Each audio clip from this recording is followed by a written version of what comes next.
like literally one of the songs off my EP is called Kieran's Bite, and I kind of talk about being a dad, but no one's really gone that in depth on it. You know, they ask about the DJing or the music or the manager. That's what A&R, we would. I literally said that. I said I think it's really interesting that no one's asked you.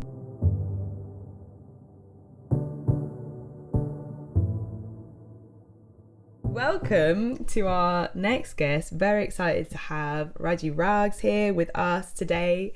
Before we start, I just want to read something that was written in an interview about you. So it's not my words, but I just really loved this kind of description about who you are. They said that you're a DJ, producer, and industry all-rounder whose unshakable purpose in life is to share the music he loves.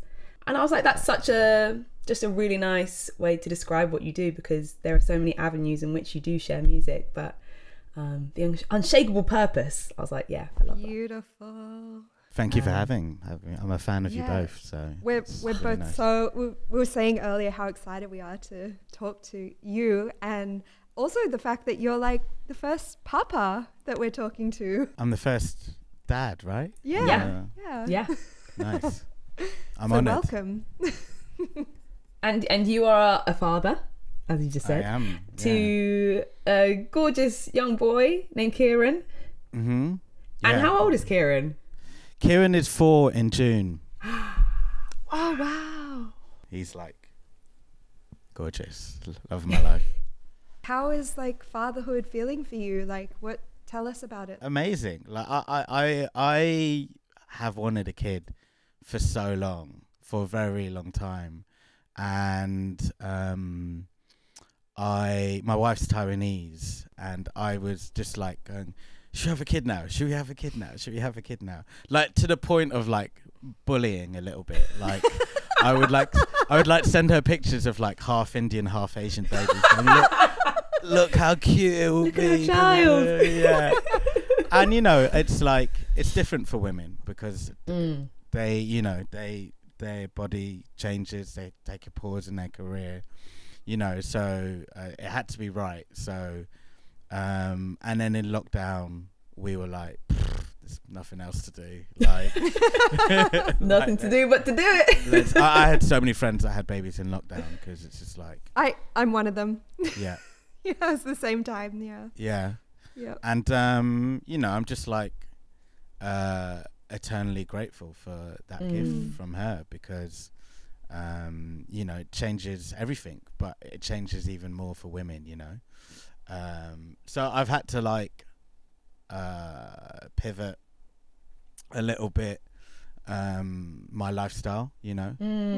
Not just even a bit, a lot, you know, because it would be really selfish of me to be like, I want a baby, and then just like have the baby and be like, right, I'm just gonna be in the clubs every weekend. See you later. Yeah. Thanks See for you at that. 7 a.m. Yeah, exactly. So we've you know, I still obviously DJ. I'm still in nightclubs, which is very understanding. But I've diversified what I've done. I know a lot of that was to do with lockdown and all my DJ work disappearing. But you know, I kind of moved into more like, you know, consulting and managing and A&R stuff. And you made a film. I made a short film, yeah. What? It's amazing. We were saying before, we were like, where does the time come from? Like, Yeah. How did you do that? Are you up late a lot? I am. Right. It's actually really Yeah. bad. I'm trying to change it because the older I get and the more, but I am up late a lot. I've been in this studio a lot. You know, it's like 10-minute drive from my house. That's good. And I'll put like my son to sleep and I'll be like, I'll just go to the studio and sneak in a little hour, and then like, next thing I know, it's like 6 a.m.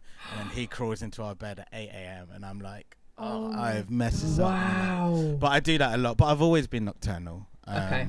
Like my whole life, I would say I've never really been diagnosed, but I definitely have like bouts of insomnia. Yeah. But I a lot of what I do on the sort of creative passion projects have been at night. Like I make most of my music at night.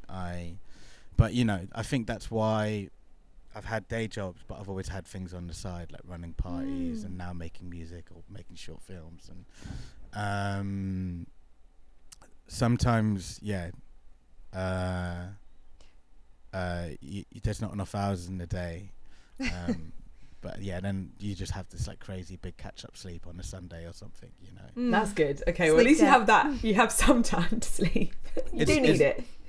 Yeah, I mean, like, so like my wife's a florist. Yeah. And so her life is just as sort of like, you know, there'll be times when it's quiet, and there'll be times where she's got to do a big wedding and it's like really intense, or like a huge installation for like a brand or you know, like some kind of event.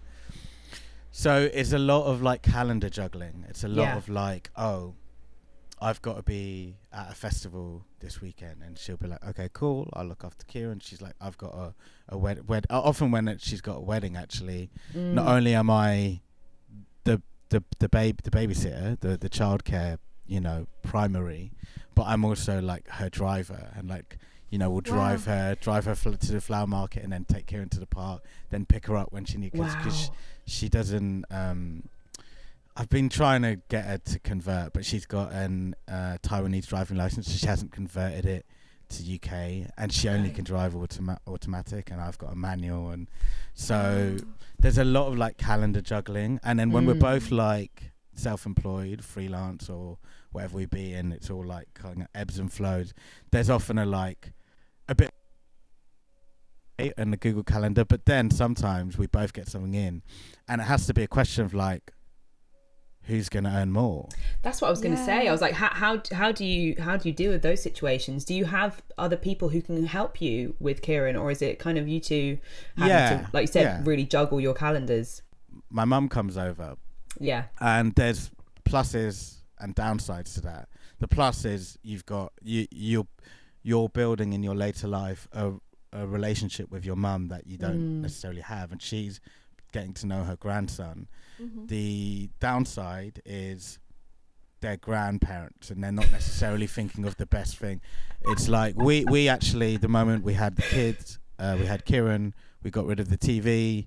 We're like, no screens. On Sunday, he's allowed to watch one film, and if he's well behaved, we'll watch him two. So we're like trying to do no screens, limited refined sugar. The moment you get it, it's just like iPad, sweet sugar. So, you know, we do have help. I'm always so curious about people who like have grandparents.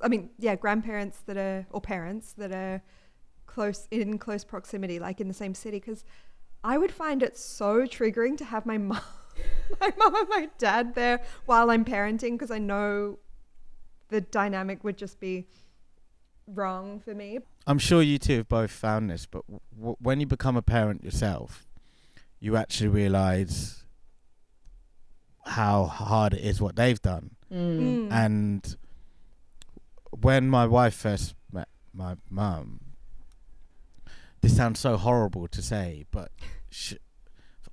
maybe kind of properly for the first in my life, I looked at my mum as a real person, because my wife was asking her, so what was it like when you came to India with an arranged marriage at the age of 18? You didn't speak the language and you had to like, customize to this. And she was like answering all this stuff. And I was just like, oh yeah, of course. Like, of course that's what she had to go through. And questions you not asked yourself. I've never asked her that, because I'm just like, you know, she's my care provider, and she, you know, so you almost don't see her as her own story and her own journey. And then Anne's asking all this stuff, and I'm finding out stuff I didn't know about my mum, and like, and now it's hard. Like a lot of families and parents, you know, you argue, and you know, I'm like, please don't give him sweets and the iPad and do that. You know, we have to we're really trying to train him to not do that. Yeah. And she's like, fine, just get a babysitter and pay then. And I'm like, okay. She kind of like always wins by saying that, you know, and it's like, all right, like, I'm just trying to set some boundaries. They're like, yeah, you know, okay. and but she's a grandparent. She wants to just like, you know, have a good time with her grandson. So I get it. I actually think having a son has made me closer with my mum and my brother and stuff. That's so interesting, because like I feel like it's the opposite with my mum. I feel like since I've had Jeannie, our relationship has really suffered.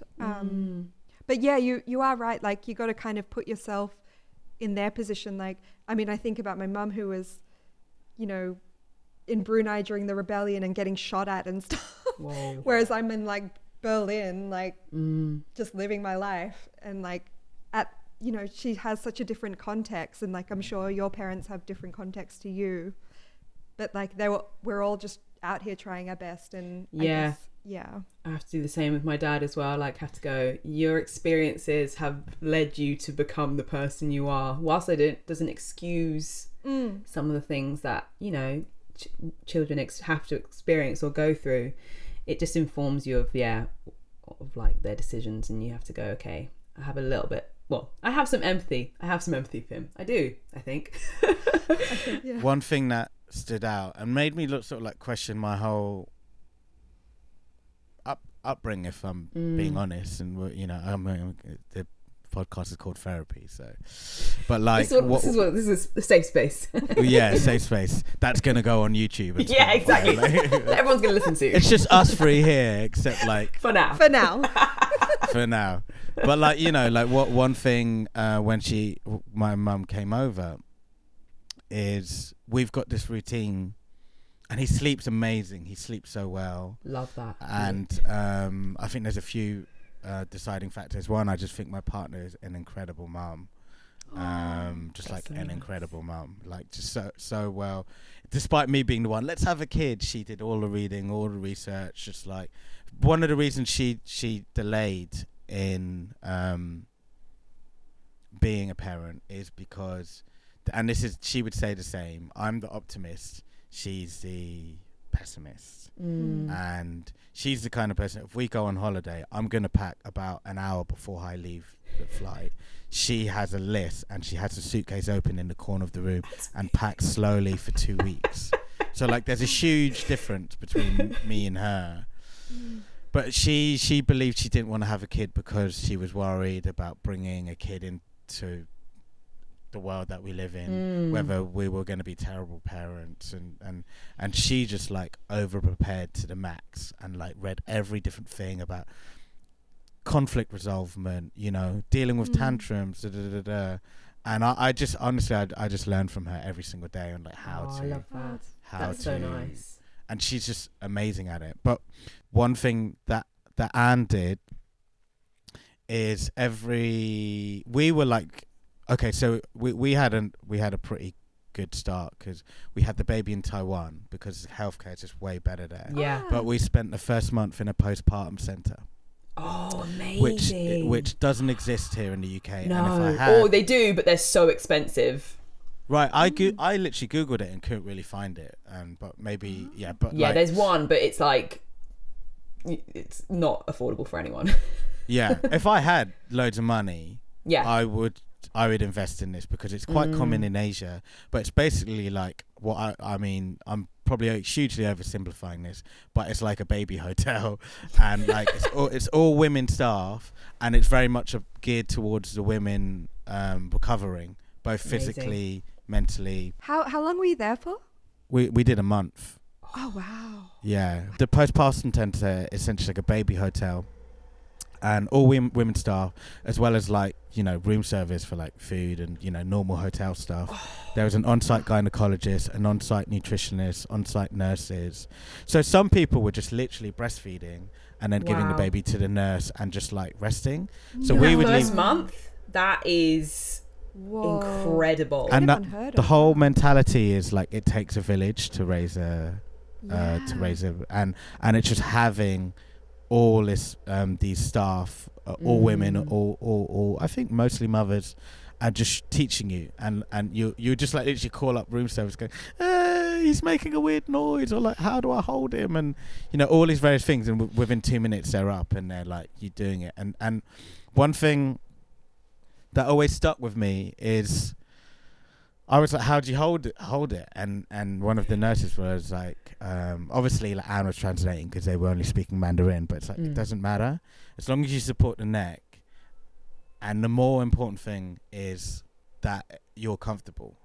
If you feel anxious, they sense that anxiety, and then they feel anxious. Yeah. So as long as you're chill and you're supporting the head, so it's not, because obviously their neck muscles, then you're good. And I just like, that always stuck with me to like, remain calm around it. One of the things we did from very early is every night when and this was Anne telling me she should do this, every night when we put him to sleep, we would say, we love you so much. We're going to be here for the rest of your life. We're always going to look after you. We're always going to care for you. And even if he doesn't quite understand the words, that energy that you're giving is something that I believe feels secure. But another thing I believe, when they do finally start talking, you're like, they understood everything the whole time. They just didn't have the words to speak back. Like, I remember being on a call, I'm not going to name names, but another father who had a kid similar time, being on a FaceTime with him, and then he was holding him and he was still young, and he was just saying like, oh my God, do you ever get it where they just like, just don't shut up, and just like, whatever you do. I'm like, dude, don't ever give that energy in front of them. Like, they will sense that energy. Do you, even if he doesn't know what the words you're saying, do you think he's not understanding what your energy is right now? It's so primal. You see animals and they're like, and like, you watch David Attenborough films, and like, that energy is not an energy to have around your kid, No. But this is a really long way off the back to the mother thing. So we had this sleep pattern, and my mum was watching it on a baby camera when she was staying over one time, and she was like, wow, you guys are so patient when you put Kieran to sleep. And I was like, yeah, what did you do with me? She was like, I'd leave you crying until you fell asleep. And I was like, I get it. Like, single mum, was working 2 jobs, 2 kids, didn't speak, and I was like, bloody hell, no wonder I crave attention so much. Like, I'm just like thinking about my adult life. This is kind of going to the therapy bit, and like, I think doing that thing of like trying to make Kieran feel as loved and secure as possible since the postpartum center, and that, like, those conversations on like, that energy you give him is what you get back. And he sleeps amazing, and he's like such a happy, smiley kid, and like, like, I was gonna actually, do you know what I was gonna say? That I was gonna say he seems like such a joyful soul. And I've obviously only seen small clips or pictures, but you can kind of see that just like radiating. He really is. We actually just I don't even know if I should admit this. We just signed him up to like a baby model agency. Did you? Wow.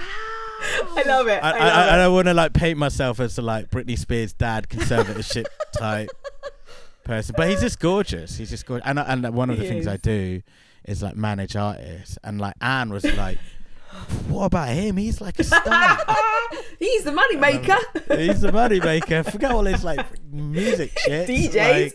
Like, but like we asked him. We like, he can vocalize really well. He speaks English and Mandarin. We're like, my wife's in Florida, so every year for his birthday she does a big flower installation. We take some photos. We're like, remember when Auntie Brenna took photos? We're like, yeah. Did you like it? Did you have fun? It's like, yeah. So do you want to do more? It's like, yeah. Like, definitely. So I love those photos of him with the flowers behind him, and I can just imagine, that collection in years to come of all these stunning images of him with all these flowers that his mum's obviously like created. So each year beautiful. Anne is like, I'm gonna do a flower shoot with him, and then each year she's like, I'm not sure I'm gonna do it. It's a lot of work, and I don't really make money. It's just for us. And then each year she upscales it, and she's like, I'm pretty sure it's gonna be like 1, 2, 3, 4, and then it's gonna be like a grumpy 13-year-old going, why am I surrounded by flowers? Like, but at the moment, flower, him holding it. Yeah, at the moment, that's great though. It, so. That's also great to see the stages. Yeah. I like that. And actually, obviously, coming from 2 very creative parents, I wanted to ask what, if you were starting to see Kieran's interests and see what's his creative outlet so far. He's quite boy-y at the moment. He just loves cars. He loves playing football. He knows what we do, because often when Anne has, if it's a really big job, she'll just hire a studio or something. But normally will get the flowers to deliver to her house. She built it. She knows mum, and obviously sometimes, like I say, I drive her to wherever the venue is for the wedding or whatever, and she sees mum set the flowers, and he's had her go on to CDJs. It's weird because I've just started making music, and I really want to encourage him to. So I've got my little piano that's also got a little turntable on it to like make little scratching noises. But yeah, it's sort of like I don't want to force stuff on him, you know. But I also would love him to like start taking maybe piano lessons, but we're just kind of going with what he's naturally drawn to, and he just loves cars and football at the moment. He kind of bullies us on the living room stereo. Oh my god, what does he want to listen to? I mean, I've got him into Kendrick Lamar, but I've used techniques to do it because you know, the TV off when it goes mustard, literally every time that song comes on, I'll lift him up and spin him around. So he's like, Dad, play the mustard song, Nice, you know. okay. And I'm like, Clever. I know how I'm going to get him to like Kendrick Lamar. I'll just make it like a really fun game. But you know, he really likes the Wicked soundtrack. Love that. But yeah, he's kind of outgrown. What is it? I find it so irritating. Also on Netflix, it's just filled with songs. Just feels like it's like Coco Melon. Yeah. Oh god, that is. Yeah, we've banned That's that. like, yeah, it's like it's crack. Yeah, like that's what crack, I've heard. yeah. They've kind of like engineered the songs to be like super addictive and like and also I think they engineered like the whole thing to be super addictive, so it's never still. It's always they're always moving somewhat, so you're always like your eyes are always like watching it. That's what I've seen. It's scary. All the mums talking about online. Obviously, before he could talk, it was great. It was just me, you know, just be like Nina Simone and just the stuff that I want to listen to. Yeah. But then when he could speak, he was like Coco Melon. We're like, we really got to get you out of Coco Melon, and he's finally grown out of it. Actually, because obviously Ant's Taiwanese, he's really got into a lot of K-pop. I couldn't name the artist, but K-pop's like happy medium. Obviously, my wife really likes it, but it's like super fun and happy, and it almost feels nice, like nursery like sometimes, you know. Yeah, it's funny actually. I do have to remember that children don't necessarily want to listen to like free jazz. Do you know what I mean? Like I'm always playing like all these rare things. I'm like, if I play it now, you're gonna grow up being like, oh, I love this stuff. But it could have the opposite effect. He could be like, please turn it off. I don't want to hear that again. Yeah. I mean, I used to play. Do you know that band Sleep? It's like this really sludgy, like anyway, I used to play that and like all this like experimental stuff. But now all she wants to listen to is Baby Shark and like Simone Sommerland, which is like this German song writer. So, I don't know, but we haven't gotten proper lessons yet. But we've been doing. I've got a little mini keyboard, and then he's got a little keyboard, and then we've been doing the like learn how to play Baby Shark, really like slow down on YouTube. We do it together. That's cool. So like, yeah. I was just thinking, like, I was trying to, when I was doing some research into you, I was trying to find you talking about parenthood before, but this is like your first time, right?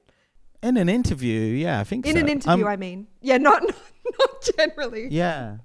I like the idea of demystifying working in music and being a parent. So, but then also I'm a little bit conflicted as well, because I'm not like, you know, I was going to use the example of Kanye and Kim Kardashian, like terrible example, especially what's going on at the moment. But like, I also like, you know, my photo roll on my phone has changed, going from like all parties and DJing to like all being my kid. And then like, you know, this is a whole bigger question about social media, and I'm like, well, I'm really proud of the fact that I'm a father. And I do put him on my Instagram, but part of me is like, should I be like hiding his face and not doing that? Oh my God, I have the same question in my head as well. I don't know what you guys think about that, but yeah, I don't know. I go back and forth. Same. I go back because like you said, like my son is such a huge part of my life, and I have always posted my life on Instagram. You know, not everything, but yeah, my camera roll now is pretty much all Zabby. And not meaning I have to just post him, but I'd feel strange not posting him because I've always been quite open with what I do in my life. So yeah, but then question. you know, I think, like, for example, I'm not going to name names, but I know someone who's had a kid and he DJs and works in the creative industry, and he's fully kept it a secret. Yeah. Because he's worried that people are going to think he's old and he's like not cool anymore and stuff like that. And I'm like, I get that, and I almost get the like kind of societal or industry pressure to be young and you know, like while like, you know, the reality is if you're a dad then you're dealing with nappies and your lifestyle changes and stuff. But I think, you know, I'm not sure I agree with that, like hiding, because then what is that saying, that like all DJs need to hide the fact that they're a parent, or like or that aging is a bad thing, or exactly, or parenting isn't cool, or like being a parent isn't a cool thing, when actually I think it's very cool. I think it's the coolest. I think it's very cool what we're doing. I literally, like, people have asked me why have you what like, or even Am's like, why do you want to be a dad so much? I'm like, that's going to be the biggest legacy that I'll ever have, more than any party I've thrown or any release I've released or any you know, cool project I was involved with. No one's going to remember like, oh, do you remember that cool party in this warehouse? Like, no, I've got human that like literally have poured my life into. That's going to be much more of a legacy than anything I ever do musically, I think. To be fair, I think you will have a huge legacy for the professional stuff as well. Like, but I agree that like, I agree with you, but because I feel the same about Jeannie. I'm like, this is it. This is what I'm put on this earth to do. Totally. But actually, I'm just trying to tell you that you're doing an amazing job. That's true. At contributing to culture and like, no, thank you, and same with you two as well. But I think our kids is going to be more of our legacy than any kind of hard agree. You know. That's actually something I've been thinking about, and I wanted to ask you. You kind of touched on it just then, but what would you like to see more of in our industry when it comes to parents, and what do you think needs to change? Maybe it is what we've just said, that kind of idea that becoming a parent is such a negative thing when it comes to your career. I mean, my friend Mina has started running this party called Club Soft.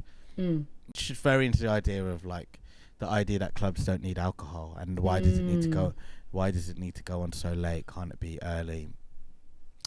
And in theory, I like everything. In fact, I think she just did one, and she asked me to play it, but I was at Open Ground with Batty. But I love the idea of it. But then part of me loves the silliness of like staying up all night, and like how the outer zone of like. So I don't know. Having both, though, isn't it? It's about having both. It's having both options to experience both. Yeah. We haven't yet taken Kieran to. Well, I took him to like an outdoor street party in Deptford. It was really loud, and he didn't like it. And he's quite sensitive. I know you've done a podcast with Jams, so I'm like, you know, good mates with Sam and Jam, especially Sam. Sam works on all my music with me, and I go around to the house a lot. Cool. Well, I mean, like, he mixes all my records, so like, I get it to a certain point, and he makes it slap. So like, so I go around to their house quite a lot, and I admired him so much for like just taking forests. They're beautiful. You know, like when you've like, you probably will get this. You know, when you're like, you just love your kids so much because they're like, in your mind, they're the most beautiful kid in the world. And I genuinely look at other kids and I'm like, not my one. And I see Forrest, like Jam and Sam's, and I'm like, wow, okay. Kira's got competition. She's gorgeous, like, and she's so like funny and playful and stuff. But they take Forrest everywhere to like festivals and all these types of things. And we had a chat going, would you like to come to Glastonbury with me and Mum? And she was like, he literally just said, I love music, but I don't like loud things. And he is like quite sensitive. Wow, that's really great of him to recognise that. I think that's super interesting. And I think it also is something that I've been thinking about. And I guess each experience is so personal. And that's the kind of struggles and the joys of parenthood, but like each child is so individual, and some children, like you said, don't want to be in those spaces, some do. And being a DJ, or when I was pregnant, I kind of saw these examples of like Jams, for instance, traveling with her child, and then when I had my son, I realized that's not something that he would like to do, even from a very young baby. That's just not something that he would be comfortable in, and I just, even now I know that isn't the space for him. Every child is so different, and every career is so different as well. So I think it's having the ability to kind of move into other fields, like you said, and I think having understanding from like agents and from the industry as a whole, that, you know, things might look different and it's not so much a negative. That's what I've been thinking about recently, for sure. Yeah, I mean, I don't think I really answered the question, but like, what would you two feel like you'd like to see different for parents?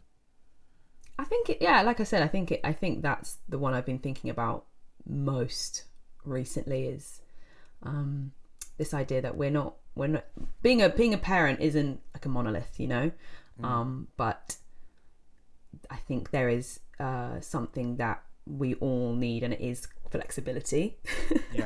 You know. Sam, what do you think? I agree, and like I would love to see more people being open about this, like, because as you said, Raj, that your friend was completely silent about their experience, and I just wonder how many people that person could have affected by being open about it, and maybe inspired people to be like, actually, I can have an honest life publicly, and I don't need to like hide any part of myself. And obviously a child is such a huge part of yourself, and I just hate the thought of like someone being like, oh, it's a bit cringe to be a parent.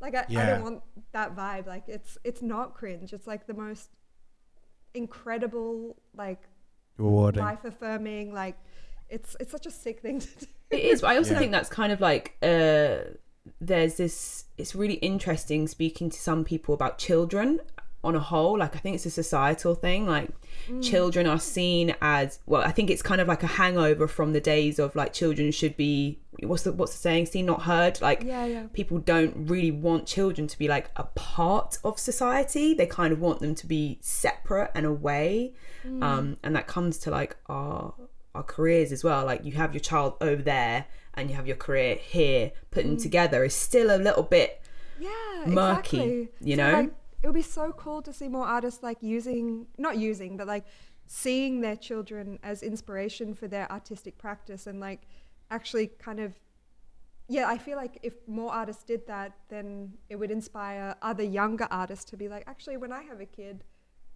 you know, I don't need to like hide it away. I can integrate these two things because that's my whole life. I mean, I put on my debut last year, and one of the songs was called Kieran's Bike. Kieran's Bike, which is like, you know, I love that. That's so cool.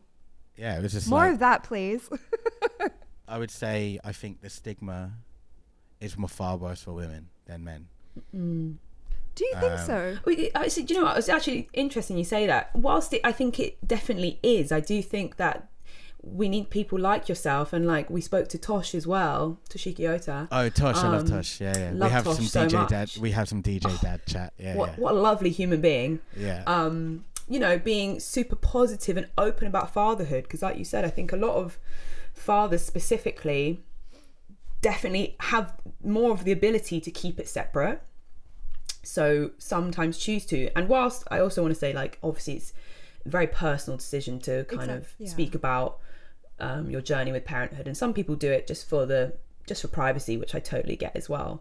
But I think it's really nice seeing people like yourself and people like Tosh who are like just openly so positive about fatherhood and open about like co-parenting, you know, and even like your partner Tom, you know, I think it's really necessary to see more men being open about their experiences as well as parents. I also would love to hear more stories about like the realities of it from fathers, like, because, you know, it's a fucking hard job to be a parent, and yeah, I worry that sometimes on social media, like it can seem a lot easier than it is. And I feel like I'm guilty of that. Like I often post about, The good stuff. all the good stuff, but Yeah. You're not gonna I you're not think it gonna would be post about the tantrums and the the like yeah, half an hour in the supermarket, like on the floor and like, yeah. but yeah, I mean, that's just the way social media is, isn't it?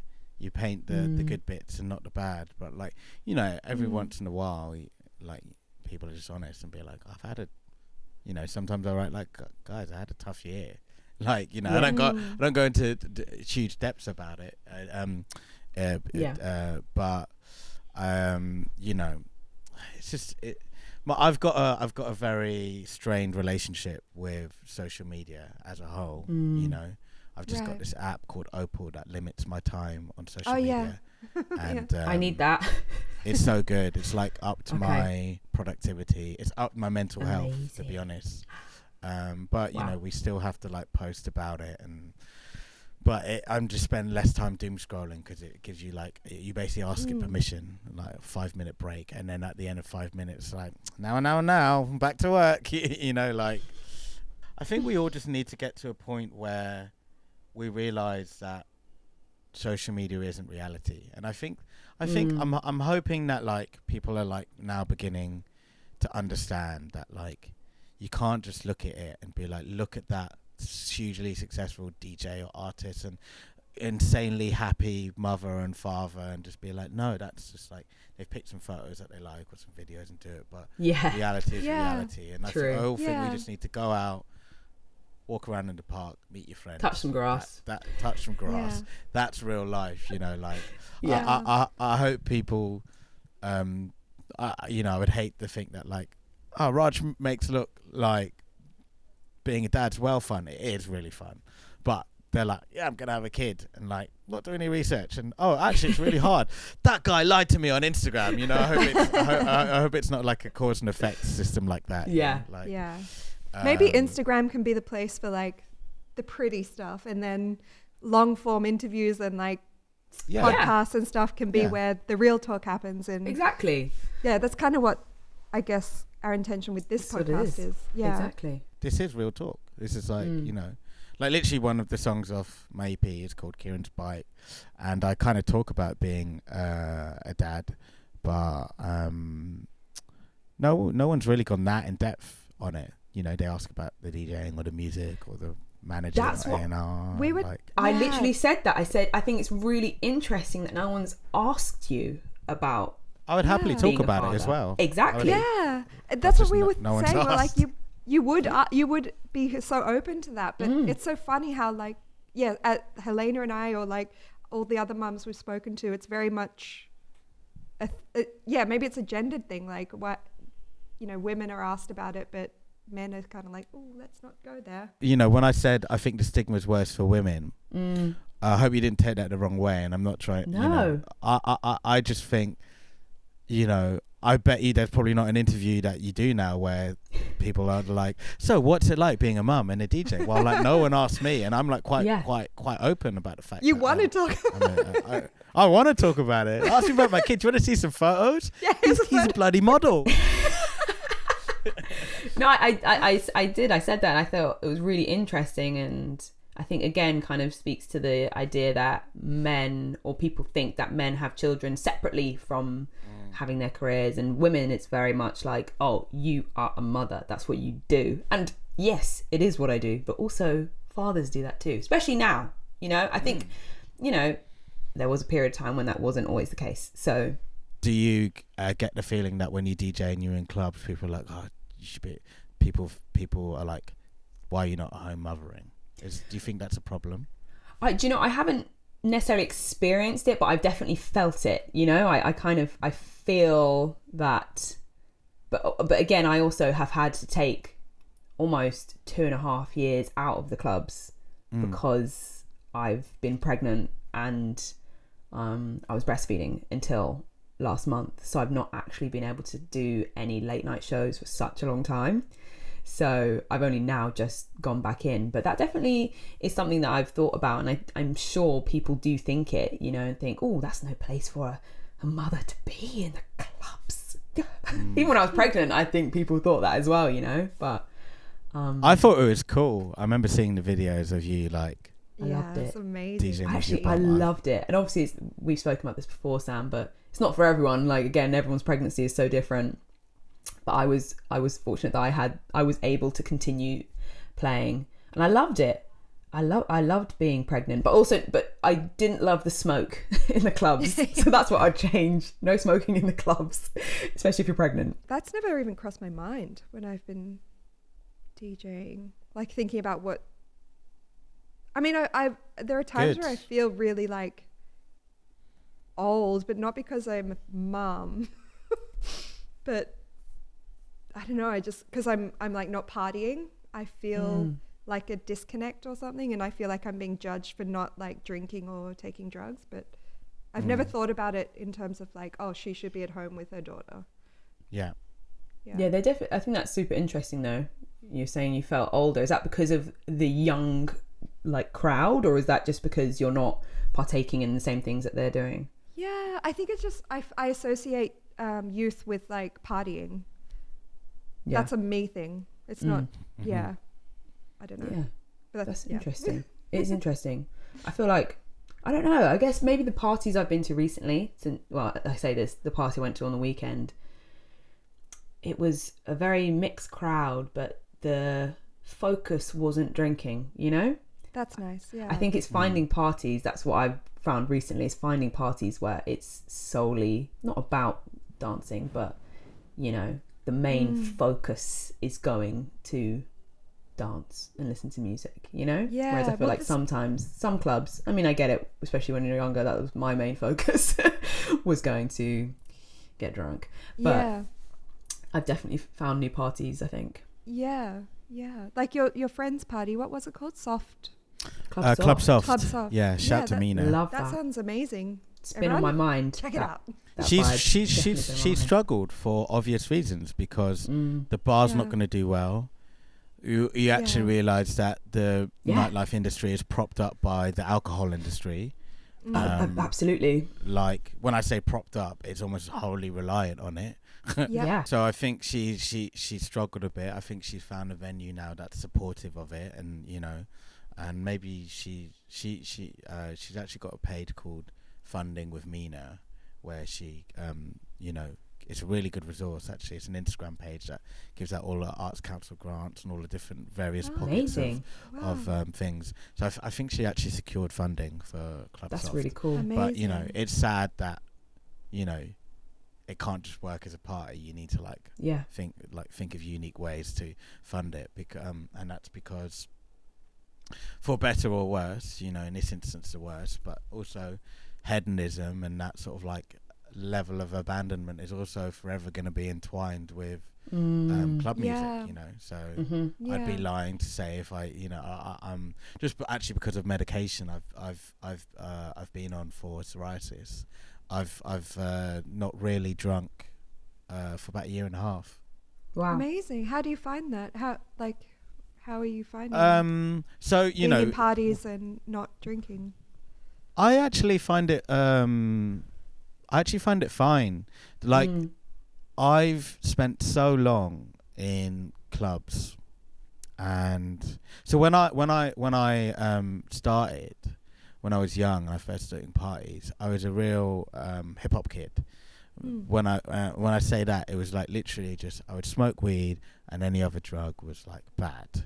And Yeah. I think I used to be really, really, really into capoeira. Like if you met me in my like teens, early 20s, you'd say this guy was capoeira is his thing rather than music. I used to go to Brazil and train. Oh, lovely. And I remember someone I did capoeira with who was Scottish once telling me when he was young that he got addicted to heroin and like slept in a car. And I was like, now he's like a stunt man and he's an amazing capoeirista and stuff. And I'm like, yeah, all drugs are bad. Don't do drugs.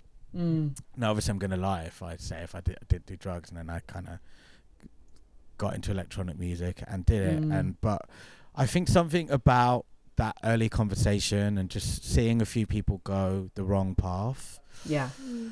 From, you know, I've had quite hedonistic times traveling around the world with boiler room, just literally getting on a flight, like 4 flights a week. And, you know, like I've never really been like a touring DJ the way that probably you two are. Like I've always had other things that I do, whether it's like label stuff, A&R stuff, or, you know, different things. But I definitely had that hedonistic, you're in a different, you're maybe four or 5 different countries a week, constantly. People are looking after you, whatever you want, whatever drinks you want, if you want drugs. So actually, since pretty much my whole life, I always used to take a month or 2 out. Never dry January, and because January is my birthday, and I want to like. I think it's the worst month to be dry as well. It's the worst time because it's like cold and depressing and like. Yeah. But I actually would always, for like a month, 2 months, sometimes 3 or 4 months, would just to prove to myself I didn't rely on these things. I would actually go teetotal, no smoking, no alcohol, no drugs. So it's actually like quite easy for me. If you asked me to give up alcohol today, I would be like, I could do that, no problem. Yeah. The thing I probably couldn't give up, maybe I shouldn't say it on the podcast, is LSD. I just had such amazing transformative experiences, and you know, and like actually, I believe that has helped my life for the better. You know. Have you? That's interesting. Have you had any like sort of epiphanies or like moments while tripping about parenthood? Ooh. Yeah, about parenthood. Yeah. I did ayahuasca shortly after the birth of my son. Wow. Can't talk about it too much for obvious reasons, but I just had the birth of my son, and I was going through the court case with RNS. And it was such a I got a lot out of it. I got a lot more than I got out of therapy, because it was a very stressful time. And I think I got more out of ayahuasca and than therapy. Then 100%, yeah. Wow. That's interesting. I know that LSD has been used in therapy. I've got loads of friends that like work for like medical institutes that like examine the uses of ayahuasca and LSD. That's super interesting. Sorry, I didn't mean to interrupt. No, I was going to say I know that LSD has been used in trials, like in therapy sessions. People have used LSD as a form of therapy, or you know, I'm not sure exactly how much they would be taking, but I think like microdosing, or can you microdose LSD? Yeah. Small doses. You can. Yeah. I normally megadose, but so that's a huge tangent, but like. How has it been for a year and a half being sober? Absolutely fine, to be honest. Because don't you find drinking and partying just doesn't compute with like parenthood for me? It just that's what I'm finding now, at least. Yeah. I don't need alcohol that much. You know, I do like a drink, but you know, one thing I did, so like my studio here is in Bermondsey, it's this Avalon Cafe, and then right round the corner is Venue MOT, and right round the corner is nice Ormside. So for me, like this whole area, I think there's these plays, Fold, you know, I was a resident at Corsica, I loved Corsica, but like, you know, a lot of clubs have closed in London, and I actually had this thing, because actually while trying to finish my EP and still wanting to feel like I had a foot in what's going on, it was so great, because it's like a 10-minute drive from my house, to put Kieran to bed, put myself on the list, you know, do an hour in Omside, do an hour in Venue MOT, like hear what's going on, get inspiration for the next time I go to Ableton, and then like go to bed, haven't taken a drink, go to bed at 3. You know, like I said, he's a really great sleeper. He'll wake up at 9. Maybe Anne will like do the first hour, and you know, and then I'm fine, and I'll like take him to the park, and I still feel great. And see, that's really that. Do you know, it's something which I've been thinking about recently, because I kind of moved. I'm still in London, but I'm far out, and I can't just pop into a club, and that's something which I would love to be able to do. Is to go and just catch a vibe for a little bit and then head home, not having to like experience the whole night. Whereas now I feel like if I go out, I have to like be out for a long period, or it takes a long time to get there. So I love that. I think it's such a good way to just, like you said, keep your toes dipped in. There's certain choices that you make which affect your whole lifestyle. So like my brother worked in finance, my dad worked in finance up until very, very late, you know. Both my parents, my father's now passed away, but like, you're going to stop all this music stuff, right? And like go back to uni and become an accountant or a doctor, or like what a brown person should do, you know. And like likewise, very similarly with my wife who's Taiwanese, we've decided to be music and flowers, and we've kind of accepted that we're never going to be hugely rich, you know. And then obviously when we had a kid, it was like, do we move outside of London? Because loads of our friends have a kid and move to outsides, because then you've got more space and you've got a garden and you've got this and that. And then we kind of looked at places, and we went to Margate, and then, you know, a bunch of friends moved to Margate. And literally, my mate was sending me listings at Margate. Oh, this place just come up. We also were looking at Margate recently. To the point where he had us house sit for him over Christmas, because he was away, and he was like, house sit, do some viewings. Yeah, and it is, but you know, I don't know, you know, like, I don't want to talk badly. I've got loads of friends in Margate. Yeah. But also I'm Indian. My wife's Taiwanese, and I've got a mixed kid. And everyone that I saw was in Margate. Is like, you know, all had the same story as us. Creatives in London, then they get a kid, and then they move out. But they were all white. And this is it. I love London because it's a very mixed up area, more than most places in the world. Even like New York, it's like super multicultural, but the Hispanic area is a Hispanic area, the black area is a black area, Little Italy, Chinatown. London's a beautiful place where it all mixes it up. And actually, people when people ask me, where are you from, I never say I'm British. I say I'm from London. I'm a Londoner. Because I only have to drive 20 miles outside London, go to a pub, and me, Anne and Kieran will not be looked at the same way that we will in a pub in London. And I think that's a very beautiful thing about London. Very proud Londoner. So yeah, we might not have the biggest place, but we're still in the midst of the action, you know. And like, I think it's super important, especially, I mean, I grew up outside of London, and it's something which, I mean, it's the reason why I moved into London, because growing up as a young mixed race girl, only black person in my school, or my year, basically, something which I wouldn't want my son, who is a lot lighter than I am, but still I wouldn't want him to just be around that, you know. I want him to be around other cultures. I think it's just so important, and it's just so amazing to grow up with different people around you, and that can understand your experience a bit, you know. I read something recently, and I'm paraphrasing, but it's like, London does so much to make you hate it.